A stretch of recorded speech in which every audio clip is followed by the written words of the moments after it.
Hello everyone, welcome to crazy GK trick. Friends, क्या आपने कभी सोचा है एक छोटे से फैसले सोशल मीडिया बैन पूरे देश को हिला सकता है? नेपाल में एग्जैक्टली वही हुआ।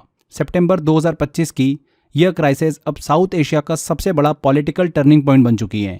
नेपाल जल रहा है, सड़कों पर गोलियां चल रही है, मिनिस्टर्स इस्तीफा दे रहे हैं और पूरा देश अनसर्टेनिटी में डूब चुका है। आज हम इस क्राइसिस की पूरी कहानी स्टेप बाय स्टेप समझेंगे, कहाँ से शुरू हुआ, कैसे बढ़ा और आज ये नेपाल को किस हालत में लेकर आया है। सबसे पहले आइए इस पूरे घटनाक्रम को हम जल्दी से 5 हाइलाइट्स में समझते हैं। नेपाल सरकार ने अचानक 26 सोशल मीडिया प्लेटफॉर्म पर बैन लगा दिया था, जिसमें फेसबुक, व्हाट्सएप, यूट्यूब, ट्विटर जैसे बड़े बड़े प्लेटफॉर्म शामिल थे। इसका रिजल्ट ये निकला कि जेनजी और स्टूडेंट्स सबसे आगे आए और देश भर में प्रोटेस्ट की लहर शुरू हो गई। 8 सितंबर का वो दिन जिसे लोग ब्लैक डे के नाम से जान रहे हैं, उस दिन पुलिस फायरिंग में कम से कम 19 लोगों की मौत भी हो गई। हालात बिगड़ते देख सरकार ने कर्फ्यू लगाया, वायलेंस बढ़ी और आखिरकार होम मिनिस्टर और prime minister KP Sharma Oli को इस्तीफा देना पड़ा। अब नेपाल एक पॉलिटिकल वैक्यूम और गहरी अनसर्टेनिटी में खड़ा हुआ है। अब सवाल उठता है फ्रेंड्स कि आखिरकार ये क्राइसिस शुरू क्यों हुआ? तो थोड़ा सा हम डिटेल में समझते हैं। सितंबर की शुरुआत में नेपाल सरकार ने अचानक 26 सोशल मीडिया प्लेटफॉर्म्स पर बैन लगा दिया था। सरकार का कहना था कि इन कंपनियों को लोकल रजिस्ट्रेशन और ग्रीवेंस ऑफिसर अपॉइंट करना था, लेकिन उन्होंने ऐसा नहीं किया। साथ ही सुप्रीम कोर्ट के ऑर्डर को फॉलो करने के लिए यह कदम उठाया गया। ऑफिशियल रीजन दिया गया कि फेक न्यूज को रोका जा सके, हेट स्पीच पर कंट्रोल हो और सॉवरेनिटी यानी राष्ट्रीय संप्रभुता की रक्षा की जा सके।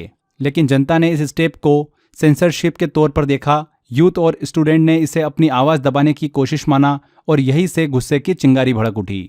आइए अब इस आंदोलन की टाइमलाइन को थोड़ा देखते हैं। 4 सितंबर को सोशल मीडिया बैन का ऐलान हुआ। 7 सितंबर को राजधानी काठमांडू में सबसे पहले बड़ा प्रोटेस्ट हुआ।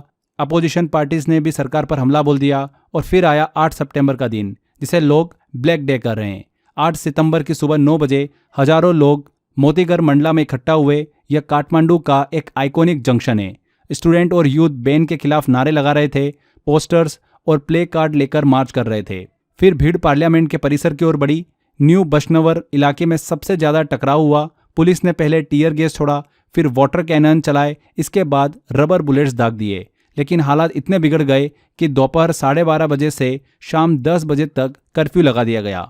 दोपहर से शाम तक पार्लियामेंट कॉम्प्लेक्स के चारों ओर लगातार क्लेशेस चलते रहे। पुलिस ने बेटन का इस्तेमाल किया और कई जगह पर लाइव फायर तक करना पड़ा। उस दिन कम से कम 19 लोगों की मौत हुई।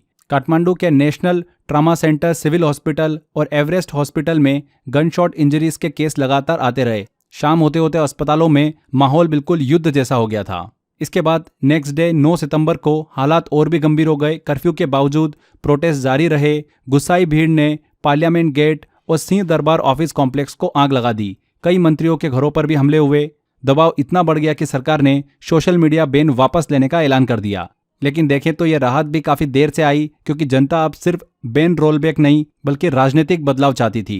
पहले होम मिनिस्टर रमेश लेखक ने मोरल रिस्पॉन्सिबिलिटी लेते हुए इस्तीफा दिया। फिर नेपाल के prime minister KP Sharma Oli ने भी इस्तीफा दे दिया। यहाँ पर फ्रेंड्स, सोशल मीडिया बैन सिर्फ एक स्पार्क था, लेकिन असली वजह कहीं ज्यादा गहरी है। सबसे पहली वजह है करप्शन और नेपोटिज्म। नेपाल की पॉलिटिक्स में नेताओं के बच्चों की लग्जरी लाइफस्टाइल दिखती है, महंगी गाड़ियां, विदेशों की यात्राएं, जबकि आम जनता बेसिक नीड के लिए स्ट्रगल कर रही है। तो पहला रीजन ये भी दिखता है। दूसरी बड़ी वजह दिखती है इकोनॉमिक स्टैग्नेशन। आंकड़े बताते हैं कि हर दिन लगभग 5000 नेपाली देश छोड़कर विदेश काम करने जाते हैं, क्योंकि अपने घर पर जॉब्स ही नहीं है। तीसरी वजह है पॉलिटिकल इंस्टेबिलिटी। पिछले 20 सालों में नेपाल में कोई भी प्राइम मिनिस्टर अपना टर्म पूरा नहीं कर पाया। सरकारें आती हैं और गिर जाती हैं। इससे जनता का भरोसा पूरी तरीके से हिल चुका है। चौथा सबसे महत्वपूर्ण वजह है यूथ एंगर। जेनजी पहली बार इतनी बड़ी ताकत के साथ सामने आई। इनके अंदर करप्शन और बेरोजगारी को लेकर गहरा फ्रस्ट्रेशन देखने को मिला। यही गुस्सा अब सड़कों पर उतरकर एक बड़े आंदोलन में बदल गया। तो ये हमने नेपाल क्राइसिस की कुछ वजह डिस्कस करी। आगे अब बड़ा सवाल है कि नेपाल किस डायरेक्शन में जाएगा। अभी देश एक पॉलिटिकल वैक्यूम में खड़ा है और क्लियर लीडर सामने नहीं है। नई सरकार पर मैसिव प्रेशर होगा कि वह रिफॉर्म लाए और ट्रांसपेरेंसी लेकर आए, लेकिन खतरा भी बड़ा है। अगर इनस्टेबिलिटी और बढ़ी तो मिलिट्री इंटरवेंशन का रिस्क भी है।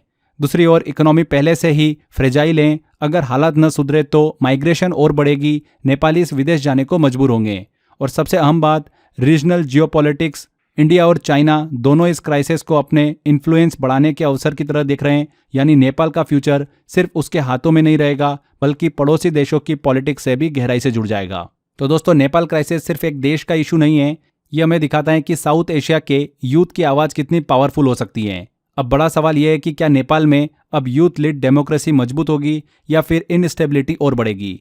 आपका क्या मानना है, आप कमेंट बॉक्स में ज़रूर बताइएगा। तो ये हमने नेपाल क्राइसिस को अच्छे से डिटेल में डिस्कस किया। लास्ट में फ्रेंड्स, वीडियो को एंड करने से पहले आप सभी के लिए एक छोटी सी इन्फॉर्मेशन है। मैं बात कर रहा हूँ अपस्किल विद एआई कोर्स की। देखिए, दुनिया बदल रही है और एआई इस बदलाव का नया सच है। आज जो काम 10 लोग करते थे, एआई उसको कुछ मिनटों में कर देता है। Coding, content writing, website building, research, script writing, सब कुछ पॉसिबल है अगर आपके पास सही टूल हैं तो। लेकिन सवाल है कि क्या आप रेडी हो? यूट्यूब पर हजारों वीडियोस मिल जाएंगे फ्रेंड्स, लेकिन वहाँ पर सिर्फ एंटरटेनमेंट है। यहाँ पर हम प्रोडक्टिविटी की बात करते हैं। इस कोर्स में आप जो सीखेंगे उसे 1 घंटे बाद इंप्लीमेंट कर पाओगे। इस कोर्स की सबसे बड़ी ब्यूटी यही है कि आज आप स्टूडेंट हो, बट इस कोर्स के दौरान सिर्फ कुछ घंटों बाद आप टीचर के बराबर खड़े हो जाओगे। 2025-26 का जमाना है। गवर्नमेंट जॉब की बात करें तो कम हो रही है, प्राइवेट जॉब्स अनस्टेबल है, कंपनियों को देखो तो एम्प्लॉयज़ को निकाल रही है। लेकिन रियलिटी है कि जिनके पास एआई स्किल है, कंपनी उन्हें खुद ढूंढ रही है। इस कोर्स के थ्रू अपस्किल होने के बाद डेफिनेटली फ्रेंड्स 6 महीने बाद आप खुद कहोगे कि मैं वही इंसान हूँ या फिर एक नया वर्जन। ये कोर्स आपकी ज़िंदगी बदल सकता है। अगर आप एमपी इंदौर में हैं तो इस कोर्स को आप ऑफलाइन ज्वाइन कर सकते हैं, जिसकी फीस सिर्फ 10,000 रुपये है। अगर आप इसे ऑनलाइन लेना चाहते हैं तो मात्र 5,000 रुपये में आप इस कोर्स को एनरोल कर सकते हैं। एनरोलमेंट के लिए स्क्रीन पर दिए गए नंबर पर आप कॉल कर सकते हैं। याद रखिएगा, जितनी जल्दी आप शुरू करोगे उतनी जल्दी आप फ्यूचर को कंट्रोल करेंगे। तो यहाँ पर हमारे सेशन को एंड करते हैं। आई होप आपको वीडियो इन्फॉर्मेटिव लगा होगा। अगर वीडियो अच्छा लगा है तो वीडियो को लाइक एंड शेयर जरूर कर दीजिएगा। मिलते हैं अगले वीडियो में। Till then, bye bye.